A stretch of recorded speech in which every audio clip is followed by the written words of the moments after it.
How's it going, folks? As you may have seen in earlier videos, had a few issues with the Greenfield.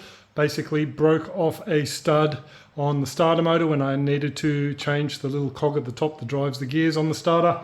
So today I'm going to finish that off. I've got myself a helicoil kit, so I'm just going to do that very quickly, not an in-depth tutorial on that. We are having another problem that I thought I'd show you as well, and that is getting the mower to stop.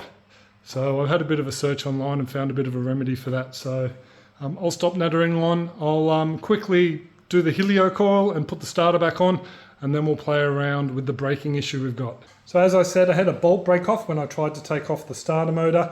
Not a huge deal, but I thought I could just grab it out with a easy out bolt extractor. Unfortunately, because of the angle and all the bits and pieces in the way of me getting a decent grip on the easy out, I ended up stripping the bolt that was in there. So I decided that the next best thing was to use a helio coil. So I just thought I'd run through what these little coil things are and how you're supposed to do it, because I didn't really show it very well in the video. Basically, you start off by drilling out the appropriate size hole with the drill supplied in the kit. This, by the way, has both imperial and metric. So I had to use a 5/16 for this bolt. So you drill it out, then you tap that hole, and these little coils will then thread down using these little grooves on the sides into that tapped hole. From there, you have a little applicator, and this applicator has a bit of a cut in the end there, and that slips over this little tab on the spring, and you basically just screw that into the threaded hole. And once that's done, they give you a little punch, basically just to push down in there and punch that little tongue off if you need to basically have the bolt run through that there. And now it's a bit of overkill. They've got different sizes punches in here for every single different coil size, which probably could have saved a few bob by not including that, but that's basically what they are. And it's a lot easier than drilling out the hole, tapping it to the next size up bolt, and then having mismatching bolts on your motor or whatever you're working on. So I'll just quickly, if you are interested in a set of these, I will leave a link down below, one of our affiliate links. It'll take you over to a site where you can purchase this if you're in the US, or I think the link's good for you Aussies as well that shop on the same platform. And just quickly, I want to thank another lot of people who are helping to support the channel, and that is the awesome supporters on our Farm Your Own Yard dedicated community group, and also the YouTube members. Thank you very much, folks. Their names are now scrolling up the screen. We really do appreciate the support. It's helped us buy things like the helio coils when things are a little bit tight at the moment. So we really do appreciate the support.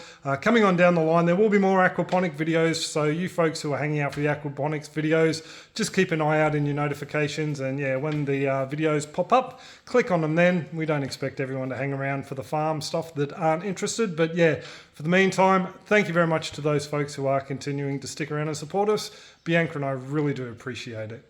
Now, it was pretty easy to do. All I needed to do was drill out with a appropriate size drill and then tap it. Easy enough to do. It's just an aluminium block, so not a huge effort. And then screw in the helio coil. The little tab at the base of the coil was also tapped out. And then it was time to screw on the starter motor, connect all the wires, and Bob's your uncle. It was ready to fire up and see if she worked.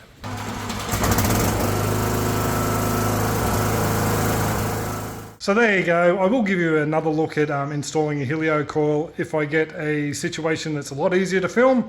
But that's pretty much all it sorted for now. Fingers crossed. We should be right with the starter motor for a fair while to come.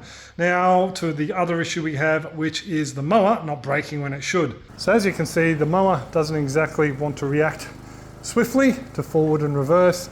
Reverse is basically the brake in this when you move forward, and vice versa. Forward is the brake when you're moving in reverse. Now, you can get yourself in a bit of a loop where you're going forwards and backwards and can't stop, which is not a very good thing, and is a problem I've had. As you can see here, I'm hitting reverse or trying to, and end up driving into the shed itself. So yeah, something I really need to look at. So that's next on the list. So one of the things I like to do now, we have the air compressor, is give the unit a bit of a clean down. Now actually getting a bit invasive with this clean. So what that entails is basically taking the knob off the height selector and then also undoing the locking nut that's underneath the seat. And once those two have been undone, we can lift the whole rear cover and seat section off the drive components of the tractor. And of course I like to also blow out around the drive pulley on top of the deck and under the deck as well to get any moist grass out from under there that could cause corrosion. So just to explain what's going on here, pedal forward moves this selector onto this wheel here, which is driving the mower forward. Pushing back on this moves the selector, as you can see over here.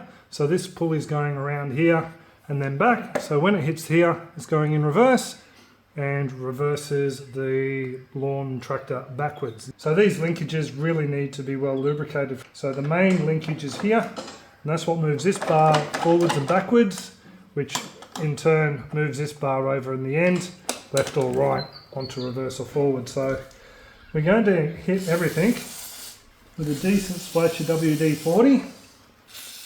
Everyone's favourite lubricant. Apparently down in there is a good spot to get it. Not on the clutch wheels. The clutch wheels are actually cork apparently. So in under there, on the top. Apparently this can make a world of difference.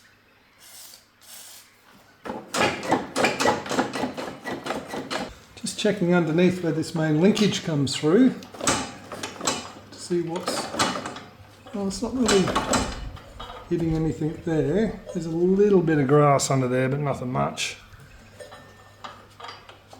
That feels quite secure down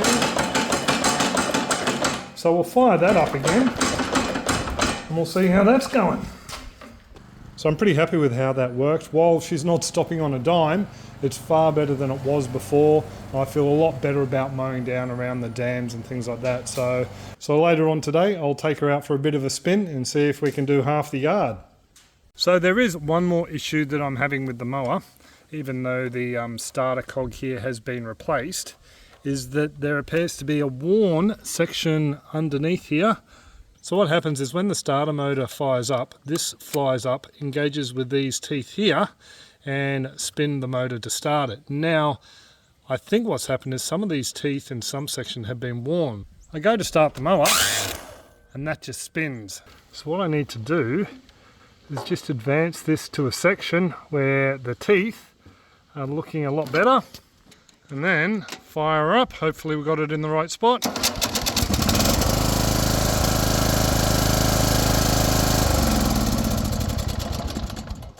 And Bob's your uncle. So that gear in there, the sprocket, needs to be replaced as well at some point. I'm just going to keep running it until it's pretty much all dead and worry about it then. Might as well get as much bang for our buck as we can out of this thing at the moment. So I've upgraded the lawnmower slightly. I've added on a drinks holder. It's pretty basic really. It's a 100mm stormwater end cap with a section of pipe in it. What I use for the bell siphon housings in the Aquaponics. I have drilled a hole down the base there to let any water that accumulates in here drain out. It's just screwed straight on with some self-tappers onto here. The tyre doesn't come up anywhere near there, so it's not going to be a problem with it getting punctured. And then down the bottom here, just a little screw in the side to hold the pipe in place. And that holds the drink bottle nicely. The only other thing I really need here is something to hold the phone. Just so I can listen to music while I travel around the yard mowing the lawn. But all in all, pretty happy with the little Greenfield. She really does do a great job.